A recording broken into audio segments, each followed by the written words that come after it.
السلام علیکم ورحمۃ اللہ وبرکاتہ ناظرین، ایک مرتبہ پھر حاضر ہیں سنی اسلامک بیان پر نیو ویڈیو کے ساتھ۔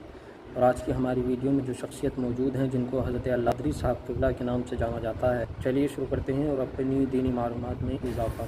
پیڑت مہیلائیں ہیں مسلمان، ہاں اگر اے مسلمانوں کوئی بھی ہم میں سے عورت پر زور زبردستی کرتا ہے، یاد رکھو میں تمہیں بتاؤں کہ قرآن کی قیامت کے دن اللہ جانوروں پر بھی اٹھائے ہوئے ہاتھ کا فیصلہ لے گا۔ تو عورت کی بات تو دور کی ہے، ہم تو صرف حفاظت عورتوں کے جسموں کی کر رہے تھے، تم نے تو برقع مردوں کو بھی پہنا ہے، سب کو پہنا ہے۔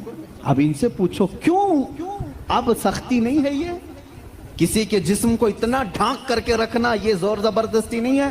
تم کہتے ہو اسلام اتنی سختی لے کر کے آیا ہے کہ عورتوں کو بند کر کے رکھا۔ اب یہ جواب دیں نہیں، وائرس پھیلا ہوا ہے، وائرس پھیلا ہوا ہے، جسم کو لگ نہ جائے۔ ارے نادان، یہی تو 1400 سال سے ہم کہہ رہے تھے، انسانوں کی آنکھوں کا وائرس بھی پھیلا ہوا ہے، کہیں ہماری بچیاں غیر محفوظ نہ ہو جائیں، کہیں کسی کے جسم میں یہ باتیں، یہ آنکھوں کا زہر سرایت نہ کر جائے، ان کے دل بہک نہ جائیں۔ اور میں بہت پہلے سے کہتا آ رہا ہوں، تحقیق یہ بتاتی ہے کہ مرد کی آنکھیں جب اس میں خواہش پیدا ہوتی ہے نا، ایک زہریلا مادہ نکلتا ہے، زہریلا مادہ نکلتا ہے۔ آپ دیکھو غور سے کسی چیز کو، نظر لگتی ہے نا، سب کا یہ تو معمول ہے، نظر لگتی ہے، وہ اس کی نظر لگ گئی، اس کی نظر لگ گئی، تقریباً سب لوگ مانتے ہیں نظر لگتی ہے، اور اسلام بھی کہتا ہے العین حق، نظر لگتی ہے۔ بلکہ میرے آقا صلی اللہ علیہ وسلم نے یہاں تک فرمایا، میری امت میں سب سے زیادہ موت اگر کسی کارن سے ہوگی تو نظر بد سے ہوگی۔ حضور نے فرمایا ہے طبعی نیچرل ڈیتھ کے بعد، نیچرل طبعی موت کے بعد اگر کسی وجہ سے، کسی بیماری سے سب سے زیادہ موت ہوتی ہے تو نظر بد سے ہوتی ہے۔ وہ پتہ نہیں ہوتا سب کو، اس کی علامتیں تک حضور صلی اللہ علیہ وسلم کی احادیث میں گنائی گئی ہیں۔ نظر بد ہو جائے تو کیسے پتہ چلے گا؟ جسم کے اندر کیسی تبدیلیاں ہوتی ہیں کہ پتہ چل گیا کہ نظر لگی ہے، وہ پھر کبھی میں عرض کروں گا۔ لیکن نظر لگتی ہے یہ سب کو معلوم ہے، اور جدید تحقیقات کے اعتبار سے بھی اگر میں آپ کو بات کروں، پھول کو اگر زیادہ دیر تک تم دیکھتے رہو گے تو مرجھا جائے گا، کیونکہ ہماری آنکھوں کا زہر اس پر پڑتا ہے اور اس کی طبیعت مرجھا جاتی ہے۔ وہ جتنا اپنے ٹہنی میں لگ کر کے جتنی دیر تک تازہ رہ سکتا ہے، تمہارے ہاتھ میں آنے کے بعد اتنی دیر تازہ نہیں رہے گا، کیونکہ کچھ بیکٹیریا ہمارے اندر ہیں اور آنکھوں سے نکلنے والی چیزیں بھی ہیں۔ اسی طرح سے عورتوں کا جسم اتنا نرم ہے اور نازک ہے کہ باہر کے زہریلے مادے ان کے جسم پر پہلے اثر کرتے ہیں، مردوں کے جسموں پر کم، لیکن عورتوں کے جسموں پر زیادہ اثر کرتے ہیں۔ اب کوئی وحشی درندہ جس کی نگاہیں زہر پھینک رہی ہوں اور کسی لڑکی کا جسم ننگا ہو، وہ بغیر لباس کے ہو، تو ظاہر سی بات ہے اس کے جسم کے اندر جیسی ہی وہ نظریں جاتی ہیں، اس کے دل میں بھی برائیوں کی خواہشیں پیدا ہونا شروع ہوتی ہیں۔ ایک طرفہ نہیں ہوتی یہ سب چیزیں، اس کے اندر جو خرابی آئی وہ اس کی آنکھوں کی وجہ سے۔ اسی لیے میرے آقا صلی اللہ علیہ وسلم نے فرمایا فَإِنَّ الْعَيْنَ تَزْنِي، آنکھ بھی زنا کرتی ہے۔ حضور صلی اللہ علیہ وسلم نے فرمایا آنکھ بھی زنا کرتی ہے۔ اب مجھے بتاؤ میرے عزیزو، اسلام نے اتنی جو حفاظت کی ہے عورتوں کی، اس کو تم کہہ رہے ہو زور زبردستی ہے؟ اسلام دین فطرت ہے، صرف وہی بات کرتا ہے جو انسان کے لیے سوٹیبل ہو، جو تمہارے جینے کے لیے اچھا ہو۔ اب میں آؤ تو میں تم کو یہ بھی بتاتا ہوں، کچھ لوگ یہ کہتے ہیں کھانے پینے کے معاملات میں بھی، اب یہ بات تھی عورتوں کی، اور ہاں یہاں پر میں یہ بات بتا دوں کہ یہ برابری جس کو کہہ رہے ہیں نا، وہ برابری ہے نہیں۔ تم کبھی بھی اس کے جواب دینے کی بھی کوشش مت کرو۔ یہ برابری کس کو کہتے ہیں؟ ان کے سامنے رقص کرے، ڈانس کرے، برابر کرے۔ اگر مرد جو ہے کھلے عام گھومتا پھرتا ہے اور ننگا ہو سکتا ہے تو عورت کو بھی اتنا ہی ہونا چاہیے، عورت بھی اتنا ہی دکھائے۔ تو یہ تو ایسی برابری ہے کہ اتنا اگر شوق ہے برابری کا تو پھر ایسا کرو، اپنی بیوی کے ساتھ معاہدہ کر لو، 1 سال تو بچہ دے گی، 1 سال میں بچہ دیتا ہوں۔ یہ برابری کرنے کی چیز ہے؟ ارے سارا بچوں کا درد عورت ہی کیوں سہے؟ تم بھی تھوڑا سا پارٹنرشپ میں لے لو. ایسا نہیں کر سکتے، تمہیں معلوم ہے عورت کی فطرت ہے.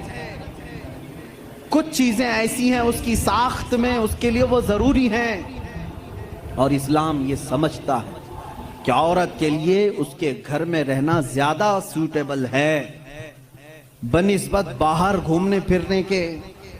کھلے عام رہنے سے زیادہ اگر محفوظ کوئی عورت ہو سکتی ہے تو وہ پردے میں رہ سکتی ہے. اس لیے اسلام نے اس کو پردے کا حکم دیا. اس پر زور زبردستی نہیں، پابندی نہیں. اس کی فطرت ہے، وہ اسے جتنا محفوظ رکھ سکتے ہو. اب خریدنے والی چیزوں میں ہی آپ دیکھ لینا. اب اس کو میں عقلی طور پر اگر آپ کو بتاؤں، کچھ چیزیں ایسی ہیں آپ خرید کر، آلو پیاز لے کر کے آئے، آلو پیاز لے کر کے آئے آپ کی کچن میں، آپ نے اس کو کسی بٹی میں رکھ دیا، ٹوکرے میں رکھ دیا، کہیں پر بھی رکھ دیا، چل جاتا ہے، رکھ دیا. لیکن ساتھ میں آپ نے کچھ گوشت خریدا، کچھ ٹماٹے، کچھ دہی، باہر نہیں، فریزر میں رکھنا پڑتا. بھائی ان کو دونوں کو برابری دو. دہی کو بھی ٹوکرے میں کیوں نہیں رکھتے؟ گوشت کو بھی باہر اس ٹوکرے میں کیوں نہیں رکھتے؟ آپ خود کہیں گے. کچھ چیزیں ایسی ہوتی ہیں جن کی سیفٹی فریزر کے اندر ہے، کچھ چیزیں ایسی ہیں کہ وہ باہر رہ کر کے بھی سلامت ہیں. جب تمہیں دنیا کے ہر نظام میں یہ بات سمجھ میں آتی ہے تو اللہ نے مرد اور عورت کو پیدا ہی ایسا کیا ہے کہ مرد اگر باہر رہے تو سیف ہے، اس کے جسم کی ساخت ایسی ہے، لیکن عورت گھر کے اندر زیادہ سیف ہے. اس لیے اسلام نے اسے پردے کا حکم دیا ہے. بات سمجھ میں آ گئی؟ اسلام نے زور زبردستی اس کو پابند نہیں بنایا، زور زبردستی پابند نہیں بنایا. بہرحال یہ ایک بہت بڑا عنوان ہے. عورتوں کے حقوق کی بات اگر کوئی ایسا بندہ کرتا تو سمجھ میں آتا جو عورتوں کو مرتبے میں بڑھا کر کے یوں کہے کہ عورت کے قدموں کے نیچے جنت ہے. اگر کوئی ایسا شخص کہتا تو بات سمجھ میں آتی جو یہ کہے کہ بیوی کو ایک لقمہ کھلاؤ تو صدقے کا ثواب ہے. اگر کوئی ایسا شخص کہتا جو یہ کہے کہ ایک بیٹی کو پال کر نکاح کر دو تو جنت واجب ہے، ان کے پاس یہ کوئی بھی چیز نہیں، بلکہ یہ جس عورت کی بات کر رہے ہیں ان کے لیے وہ اپنے نفس کی خواہشات پوری کرنے کی ایک مشین ہے بس. اور اگر میری بات صحیح نہیں ہے تو چلو مغربی دنیا میں تمہیں دکھا دوں کہ وہاں شادی کسے کہتے ہیں، طلاق کسے کہتے ہیں، بچوں کا نظام کیا ہے. کثرت سے پورے یورپ میں آپ کو میں بتاؤں، وہاں شادی کا نظام تک ختم کر کے رکھا گیا ہے. جو لڑکی پسند آئی اس کے ساتھ رہتے رہو، بچے بھی ہو جائیں گے. 2 بچوں کے بعد وہ لوگ فیصلہ کرتے ہیں آپ شادی کر لیں. اب شادی کرنے کا برابر ٹائم آ گیا، ہم لوگوں کی انڈرسٹینڈنگ ہو چکی ہے. یہ ہے فیکٹ بتا رہا ہوں میں آپ کو. کئی ایسی شادیاں ہیں وہاں پر جو بچے ہونے کے بعد کرتے ہیں کورٹ میں جا کر کے. تو تم نے عورت کو برابری نہیں بلکہ اپنی خواہشات کی ایک مشین سمجھا ہے. اسلام جو برابری دیتا ہے وہ کیسی برابری ہے؟ یہ اسلام ہی تو ہے جو عورت کو اتنی عزت کے ساتھ گھر لانے کا حکم دیتا ہے. اتنی عزت کے ساتھ. اگر اس کو کچھ خرافاتی لوگوں نے برا کر دیا تو الگ بات ہے، بلکہ ہمارے ہاں جو نکاح کا سسٹم ہے وہ اتنا پاکیزہ ہے کہ مرد کو کہا گیا ہے کہ عورت کے آنے سے پہلے اپنے گھر کا انتظام ہو جائے. وہ کہاں لا کر کے رکھ رہا ہے، بلکہ عورت کو اسی طرح سے بھگا کر لانے کا نظام اسلام میں نہیں ہے، بلکہ عورت کے لیے ایک باضابطہ پوری محفل کا انعقاد ہوتا ہے. اس کی رضا پوچھی جاتی ہے، پہلے اس سے پوچھا جاتا ہے تو راضی ہے یا نہیں. بہت سارے ایسے دین ہیں، بہت سارے ایسے ریلیجین ہیں، میں نام پھر نہیں ذکر کر رہا ہوں، جہاں پر عورتوں کو اظہار رائے کا حق ہی نہیں.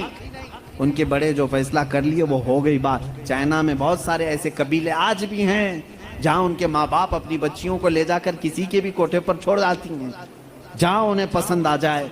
اسلام عورت کی عزت اتنی دیتا ہے جب تک وہ اپنی رضا کا اظہار نہیں کرتی قاضی کی مجال نہیں کہ وہ نکاح پڑھا سکے. ہم خود کھڑے رہتے ہیں جب تک اجازت نہیں آتی. پہلے ہم عورت کی اجازت لے کر کے آتے ہیں اور پھر عورت کو اس کا حق مہر دینے کا حکم بھی مرد کو دیا گیا ہے کہ وہ تمہیں اپنی زندگی چھوڑ کر آ رہی ہے اپنا گھر چھوڑ کر کے آ رہی ہے، اس کا حق مہر ادا کرو۔ اور لانے کے بعد جانتے ہیں میرے آقا صلی اللہ تعالیٰ علیہ وسلم کی تعلیمات کیا ہے؟ اللہ اکبر۔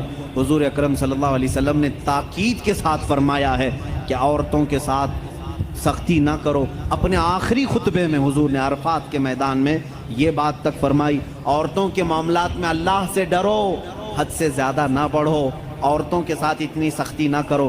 مارنے کو منع کیا، کبھی ان کے چہرے پر نہ مارنا، کبھی ان کے خاندان کو تانا نہ مارنا، کبھی ان کو اتنی بری گالی نہ دینا کہ دل ٹوٹ جائے۔ یہ تمام احکام اسلام نے اسی عورت کی عزت ہی کے لیے تو دیے ہیں۔ اور پھر جس وقت وہ آئے، بزرگوں نے یہ رواج بھی رکھا ہے کہ ہم اپنی بیٹیوں کو اپنے گھروں سے قرآن پاک دے کر کے رخصت کرتے ہیں، قرآن کے ساتھ اسے بھیجتے ہیں، اور گھر لانے کے بعد جانتے ہیں یہ اعلیٰ حضرت رضی اللہ تعالیٰ عنہ نے لکھا بھی ہے۔ اعلیٰ حضرت فرماتے ہیں جب نئی دلہن گھر میں آئے تو اس کے پیروں کا دھون جو ہے وہ اگر گھر کے چاروں کونوں میں ڈالو تو برکت آئے۔ وہ آ رہی ہے اپنا رزق لے کر کے آ رہی ہے، اپنا رزق لے کر کے آ رہی ہے، یہاں تک ہمارے لیے کہا گیا۔ بلکہ دولہے کو یہ بھی کہا گیا، اسی یہ بیان میں ساری باتیں نوجوانوں کو سمجھ میں بھی آ جائیں گی۔ نکاح کی پہلی رات اسے کہا گیا کہ تو اپنے گھر لایا ہے دلہن کو تو سب سے پہلے اس کے ہی دوپٹے کو تو مصلی بنا اور اس پر سجدہ کر۔ یہ حکم ہے۔ عورت کی عزت نہ ہوتی تو ہم مصلی بناتے اس کے دوپٹے کو؟ پہلی رات کہا گیا ہے۔ یہ اور بات ہے کہ معلومات نہیں ہے نوجوانوں کو کہ شادی کے بعد پہلی رات، یہ بھی سیکھنے کی ضرورت ہے۔ علماء سے یہ تمام چیزیں پوچھ لینا چاہیے جس کی شادی ہو رہی ہے۔ دلہن آ رہی ہے تو ہم اس کی عزت ہی کے لیے تو یہ تمام کام کر رہے ہیں۔ اور اس کے بعد حکم یہ دیا گیا کہ سب سے پہلے اس کے ساتھ بات چیت کی شروعات کرنے سے پہلے اس کی پیشانی پر ہاتھ رکھ کر اللہ کی بارگاہ میں یہ کہو، اے اللہ اس کے اندر جتنی تو نے اچھائیاں رکھی ہیں وہ سب اچھائیاں مجھے عطا کر دے، اور جتنی اس کے اندر برائیاں ہیں ان تمام برائیوں سے مجھے تو بچا دے۔ یہاں سے تو شروعات کر۔ ظاہر سی بات ہے، میں نے اس وقت محسوس کیا، چند دنوں پہلے ایک نوجوان کو تلقین کر رہے تھے، پیشانی پر جہاں بال اگتے ہیں وہاں ہاتھ رکھ کر کے دعا کرنا۔ تو اس نے پوچھا کہ حضرت دعا تو ایسی ہی کر سکتے ہیں، پیشانی پر کیا؟ میں بھی چونک گیا۔ اس کو میں بتاؤں، میرے ایک استاد سے میں نے پوچھا کیا ایسا ہے کہ اپنی دلہن کی پیشانی پر ہاتھ رکھ کر کے اس طرح دعا کرنا چاہیے؟ انہوں نے کہا ہاں ہے۔ دعا تو کیسے بھی کریں، ہاتھ نہ رکھیں اور ہاتھ چھوڑیں، ہاتھ اٹھائیں، سب دعا اللہ سنتا ہے، لیکن اس لیے پیشانی پر رکھ کر کے دعا کرنے کے لیے کہا گیا کہ وہ آج اپنے والدین کو چھوڑ کر کے آئی ہے، اس کے وسیلے سے اللہ جلدی دعا قبول کرے۔ اس کا دل مغموم ہے، وہ غمگین ہے، اور غم زدہ لوگوں کے ساتھ میرا مولا ہے۔ وہ اپنے والدین کو چھوڑ کر کے تیرے گھر آئی ہے، وہ مغموم ہے، بہت غم زدہ ہے آج، اس کی پیشانی پر ہاتھ رکھ کر کے دعا کرو۔ میرا اسی دن یہ ذہن سمجھ گیا کہ اسلام نے عورت کو وہ مقام دیا ہے، وہ عزت دی ہے۔ ہم نے اس کو اپنے جسموں کو سکون پہنچانے والا آلہ نہیں سمجھا، مشین نہیں سمجھا، بلکہ حقیقی مسلم وہ ہے جو اپنی عورت کی عزت بھی کرے، احترام بھی کرے۔ اللہ کے رسول صلی اللہ تعالیٰ علیہ وسلم نے جو فرامین دیے ہیں، عزیزان گرامی وقار، یہ نکاح کے اس سسٹم کو بھی میں آپ کو بتاؤں۔ کچھ تو وہ ہیں جو یہ اسلام کے خلاف بھونک رہے ہیں کہ عورتوں کے اوپر زور زبردستی ہوتی ہے اسلام میں، اور دوسروں کی کیا بات کروں، ہمارے ہندوستان پر بیٹھا ہوا میں کیا بتاؤں، یہ بھی بڑی عورتوں کی ہاں پیڑت مہیلائیں ہیں، مسلم پیڑت مہیلائیں ہیں جو خود بیوی کو چھوڑ بیٹھا ہے۔ ساری مسلم عورتیں پیڑت ہیں، اللہ اکبر۔ وہ خود اپنی بیوی کو دیکھنے نہیں جا سکا، زندگی ختم ہونے آ گئی، بال سفید ہو گئے، پیڑت مہیلائیں ہیں مسلمان۔ ہاں اگر اے مسلمانوں کوئی بھی ہم میں سے عورت پر زور زبردستی کرتا ہے، یاد رکھو میں تمہیں بتاؤں کہ قرآن کی قیامت کے دن اللہ جانوروں پر بھی اٹھائے ہوئے ہاتھ کا فیصلہ لے گا، تو عورت کی بات تو دور کی ہے۔ میرا عقیدہ تو یہ ہے، ایک عورت نے بلی کو باندھ رکھا تھا، بخاری شریف میں ہے، وہ مر گئی بلی، اور وہ عورت بہت عبادت گزار تھی، لیکن اللہ تعالیٰ نے فیصلہ فرمایا کہ اس عورت کو جہنم میں ڈالو. میری ایک مخلوق کو باندھ کر رکھی اس نے اور وہ مر گئی. ہمارا تو عقیدہ یہ ہے تم عورتوں پر اگر ظلم کرتے ہو تو تم ذمہ دار ہو، لیکن اسلام نہیں. اسلام وہ کامل دین ہے. یہ بیچارے کیا پڑھ پائیں گے جن کو کبھی ڈھنگ کی اسپیلنگ نہیں آتی. کبھی یہ ایک ایسا ہوتا ہے کہ ڈمرو بجاؤ تو کوئی ناچتا ہے. اسی طرح سے کچھ لوگ پیچھے سے کچھ لکھ کر کے دیں، کچھ بیان کرنے کے لیے، تو کچھ لوگ کہہ جاتے ہیں، ان کو خود نالج نہیں ہوتی. ایسے ہی کچھ لوگ اسلام پر بھی بھوکتے ہیں. اب اگر یہ ٹاپک اگر میں چھیڑوں 3 طلاق کے، تو اور بڑے معاملات ہیں. 3 طلاق کے لیے اسلام نے زور زبردستی کی ہے. عورتوں پر ظلم ہے، یہ پیڑت ہیں، یہ مہیلا ہیں، ان کو انصاف دلانا چاہیے. 3 طلاق دینا، پہلی بات یہ سمجھے ہی نہیں. آپ تو سمجھتے ہیں نا اسلام میں فجر کی نماز فرض ہے، ظہر کی نماز فرض ہے نا، عصر مغرب عشاء فرض ہے، طلاق دینا فرض ہے. فرض ہے تو اتنا کیوں نہیں سمجھ رہے؟ کون کہتا ہے کہ ہر مسلمان 3 طلاق دینا فرض سمجھتا ہے؟ ارے وہ ایک ایگزٹ راستہ ہے.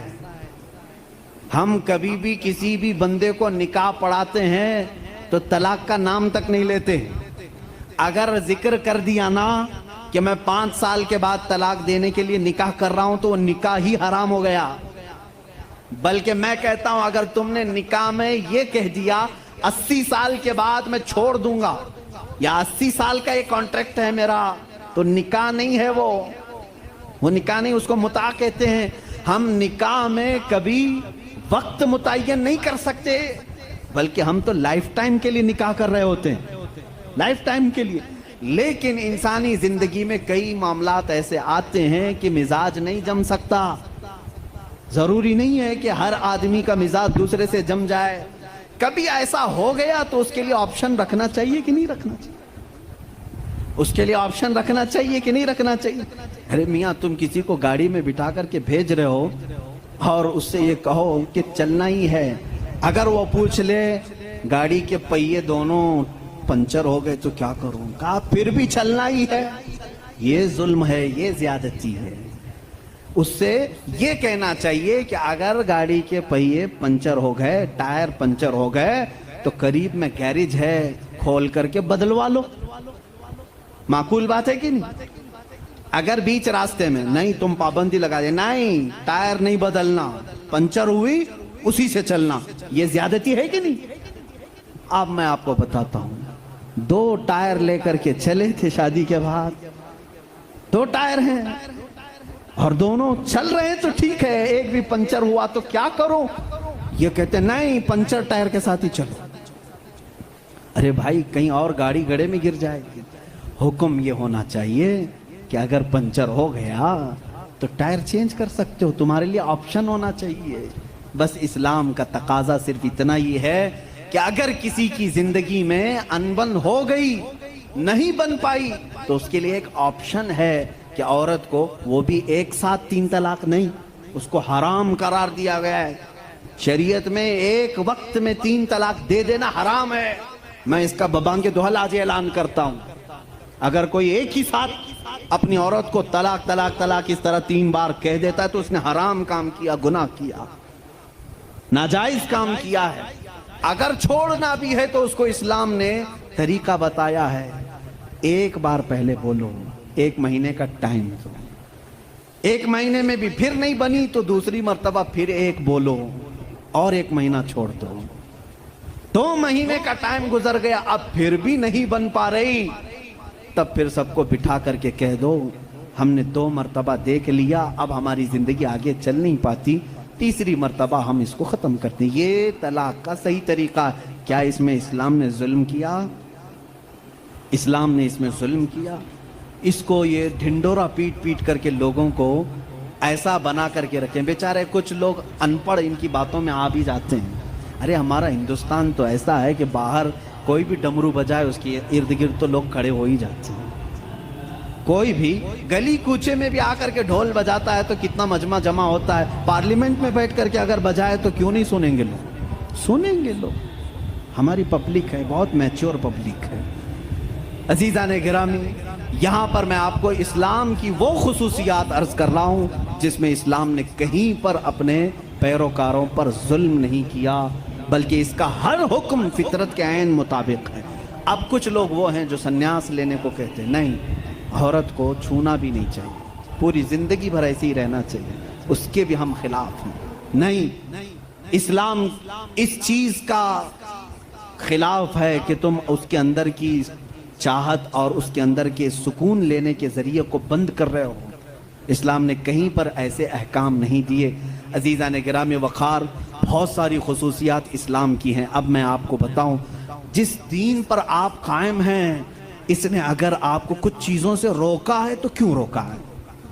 جیسے یہ لوگ کہتے ہیں اگر گوشت کھاتا ہے مسلمان تو خنزیر کا کیوں نہیں کھاتا؟ آپ کے ہاں گوشت الاؤڈ ہے، پھر خنزیر کا کیوں نہیں؟ یورپ پورا ڈیولپ کنٹریز ہیں، وہاں پر بہت زیادہ ترقی یافتہ ممالک ہیں، وہ لوگ کھل کر کے کھاتے ہیں، مزے لے کے کھاتے ہیں۔ آخر اسلام میں کیا ہے؟ میں اگر بتاؤں تو ظاہر سی بات ہے ان کو لگے گا کہ ایک طرفہ ہے، اپنے دین کی بات کرے گا۔ انٹرنیٹ پر جا کر آج سرچ کرنا ہے میرے نوجوانوں، خنزیر کے سائیڈ ایفیکٹس کیا کیا ہیں، پورک کے سائیڈ ایفیکٹ کیا کیا ہیں۔